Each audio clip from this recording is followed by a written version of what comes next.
1997 Pacific பெருங்கடலின் ஆழத்தில் ஒரு விசித்திரமான சத்தத்தை விஞ்ஞானிகள் பதிவு செய்தாங்க. அது எந்த தெரிந்த உயிரினத்தையும் விட அதிக சத்தமா இருந்தது. ஆழ்கடல் மைக்குகள் ஆயிரக்கணக்கான மைல்கள் தூரத்துல அந்த சிக்னலை பதிவு பண்ணிச்சு. அதாவது ஒரு விஷயம்தான், அந்த சத்தம் எழுப்பினது மிகப்பெரிய ஒன்றாக இருக்கணும். அதுக்கு பேர் வைத்தாங்க த ப்ளூப். முதலில் சில ஆராய்ச்சியாளர்கள் இது ஒரு புதிய கடல் உயிரினம் இருக்கலாம் நினைச்சாங்க.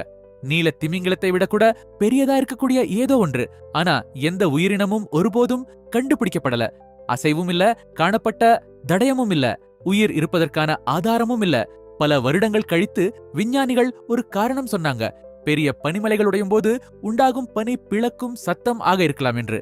ஆனா இங்கதான் கொஞ்சம் பதற்றமான விஷயம். அந்த சத்தத்தின் பேட்டர்ன் பனியின் சத்தத்தோட முழுக்க மேட்ச் ஆகல. மேலும் அது கண்டுபிடிக்கப்பட்ட இடம் மனிதர்கள் மிகவும் குறைவாக செயல்படும் கடல் பகுதி. இன்றைக்கும் ப்ளூப் சத்தத்தை உண்மையில் எது உருவாக்கியது என்று யாரும் உறுதியாக சொல்ல முடியல.